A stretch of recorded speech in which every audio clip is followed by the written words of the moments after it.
کہ ہمارا رب اللہ ہے، پھر اس پر جم جائیں۔ ان پر فرشتوں کا نزول ہوتا ہے، نہ کوئی غم کرو نہ خوف، خوشیاں مناؤ جنت کی جس کا تم سے وعدہ کیا گیا تھا۔ اللہ کی ربوبیت پر اطمینان جب انسان کو ہو جاتا ہے، میرا رب اللہ ہے، ربی اللہ، انسان کے لیے نہ کوئی کھٹکا، نہ کوئی خطرہ، نہ کوئی خوف، نہ کوئی حزن۔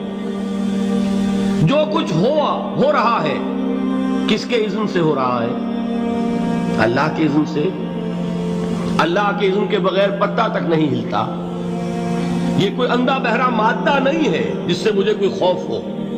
اندھا بھینسا چلا آ رہا ہو اس سے تو ڈرنے کا ہر انسان کو ڈرنا چاہیے، نہ معلوم کس کو ٹکر مار دے۔ لیکن نہیں، اس کائنات کو چلانے والا ایک سمیع و بصیر خدا ہے، وہ جو میرا دوست ہے، میرا ولی ہے۔ اللہ ولی الذین آمنوا یخرجہم من الظلمات الی النور۔ اللہ اہل ایمان کا ولی ہے، ساتھی ہے، پشت پناہ ہے، مددگار ہے، حمایتی ہے۔ بتائیے جسے یقین ہو جائے کہ اللہ میرا مددگار، اللہ میرا محافظ، اللہ میرا پشت پناہ، اللہ میرا حمایتی، اس کے لیے کوئی خوف ہوگا؟ اس سے کوئی ڈر ہوگا؟ میں مثال دیا کرتا ہوں ایک بہت سادہ، پنجاب کے دیہات کی۔ تو بڑا چودھری ہے اور کوئی غریب کسان ہے۔ اس غریب کسان کے جانوروں کو ہر وقت اندیشہ ہوگا چوری کا، کوئی میری بھینس کھول کر نہ لے جائے، کوئی میرا بیل کھول کر نہ لے جائے۔ لیکن جس کے بارے میں یہ سب کو معلوم ہو کہ وہ جو بڑا چودھری ہے وہ اس کا دوست ہے، اس کی بچیا کو کوئی خوف ہوگا؟ اس کی بھینس پر کوئی ہاتھ ڈالے گا؟ اسے کوئی اندیشہ ہوگا؟ نہیں۔ کیوں؟ کہ وہ بڑا چودھری، بڑا اس کا یہاں کا سردار، جاگیردار، سب کو معلوم ہے وہ میرا دوست ہے، کوئی میرے خلاف اقدام نہیں کر سکتا۔ اس دنیا میں یہ چھوٹی سی بات اگر آپ کے دلی اطمینان اور سکون کا باعث بن سکتی ہے تو ذرا تصور کیجئے۔ میں لفظ تصور استعمال کروں گا صرف اس لیے کہ اس کا ہم جس کو کہتے ہیں ادراک اور شعور کر نہیں سکتے، اگر کے ساتھ کر سکتے۔ اگر یقین ہو کہ اللہ میرا مددگار اور یقین ہو کہ اللہ ہر آن میرے ساتھ ہے، پھر کوئی خوف؟ کس کا خوف؟ کوئی شے اللہ سے بالا تر ہے؟ کوئی قوت اس سے زیادہ طاقتور ہے؟ کوئی اس کے ارادے کو بدلنے والا ہے؟ کوئی اس کی مشیت کے آڑے آنے والا ہے؟ یہی بات ہے جو حضور نے فرمائی۔ یہ ایمان کا حاصل ہے لب لباب، کہ دیکھو اچھی طرح اس بات کو ذہن نشین کر لو، اگر تمام انسان مل کر تمہیں کوئی نقصان پہنچانا چاہے نہیں پہنچا سکتے، مگر جو کچھ اللہ نے لکھ دیا ہو، اور تمام انسان مل کر تمہیں کوئی نفع پہنچانا چاہے نہیں پہنچا سکتے، مگر وہ شے جو اللہ نے طے کر دی۔ آپ پھر میں کہوں گا ذرا طاری کیجئے، اسے فرض کیجئے، اسے سوچئے۔ اگر اس حدیث پر ہمارا دل ٹھکا ہوا ہو تو کسی سے ڈر ہوگا؟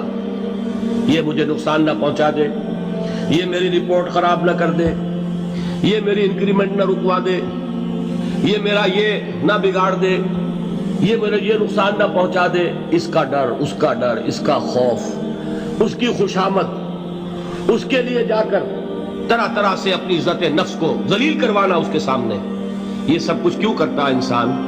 جب سمجھتا ہے کہ اس کے ہاتھ میں میرا کوئی نفع ہے، اس کے ہاتھ میں میرے لیے کوئی ضرر ہے، یہ مجھے کوئی غضب پہنچا سکتا ہے، یہ مجھے کوئی نقصان پہنچا سکتا ہے، یہ میرا کوئی کام بنا سکتا ہے، یہ میری کوئی ضرورت پوری کر سکتا ہے، اسی کا نام شرک ہے۔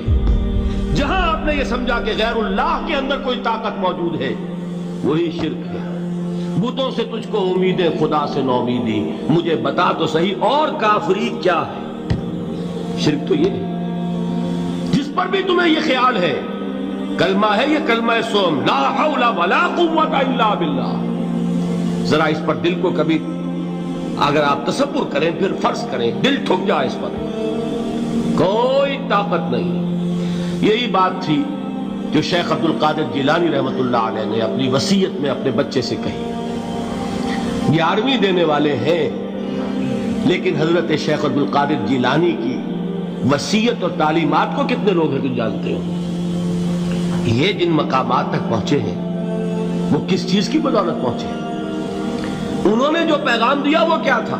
اے میرے بچے، جس طریقے سے قرآن مجید میں حضرت لقمان کی نصیحتیں جو ہے نقل کر دی گئی ہیں، میں یہ عرض کروں گا بالفرض اگر قرآن حضرت عبد القادر جیلانی کے بعد نازل ہوا ہوتا تو شیخ عبد القادر کی یہ نصیحتیں بھی قرآن میں درج ہوتی. اتنی اونچی نصیحتیں ہیں. اے میرے بچے، اس حقیقت کو ذہن نشین کر لے، لا فاعل فی الحقیقت ولا مؤثر الا اللہ.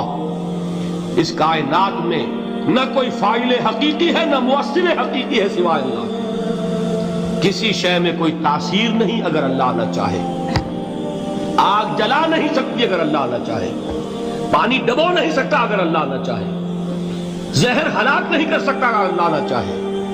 کوئی چیز فائدہ نہیں پہنچا سکتی اگر اللہ نہ چاہے. تو در در پہ کیوں سر جھکاتے ہو؟ در در پر کیوں جبیں سائی کرتے ہو؟ سب کے سامنے کیوں ہاتھ پھیلاتے ہو؟ ایک اللہ سے مانگو. ایک اللہ کے سامنے زمین پر اپنی جبین رکھو. لا فاعل فی الحقیقت ولا مؤثر الا اللہ. نظر آتا ہے ہمیں کہ پانی پیاس بجھا دیتا ہے. پیاس بجھانے کی صلاحیت پانی میں نہیں ہے، اللہ کے اذن سے. کھانا بھوک مٹا دیتا ہے، بھوک مٹانے کی صلاحیت کھانے میں نہیں ہے، اذن رب میں. دیکھیے یہی یقین تھا. حضرت موسیٰ علیہ السلام کا واقعہ یاد کیجئے. سامنے سمندر آ گیا ہے، قوم دیکھتی ہے پیچھے کہ گرد و غبار کا طوفان ہے. معلوم ہوا کہ فرعون اپنے لشکر سمیت آ گیا. لشکر جب چلتا تھا تیز رفتاری کے ساتھ تو گرد و غبار کا جو طوفان اٹھتا تھا اس کا تصور کیجئے. اور لمحہ بلمحہ وہ قریب آ رہا ہے. پوری قوم نے کیا کہا؟ اے موسیٰ انا لمدرکون.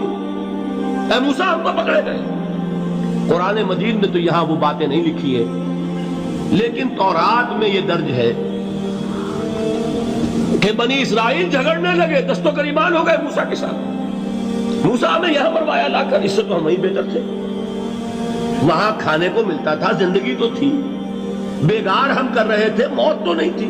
اب جو کچھ ہوگا اس کا تصور کرو، جس طریقے سے ہمارے ٹکڑے اڑائے جائیں گے.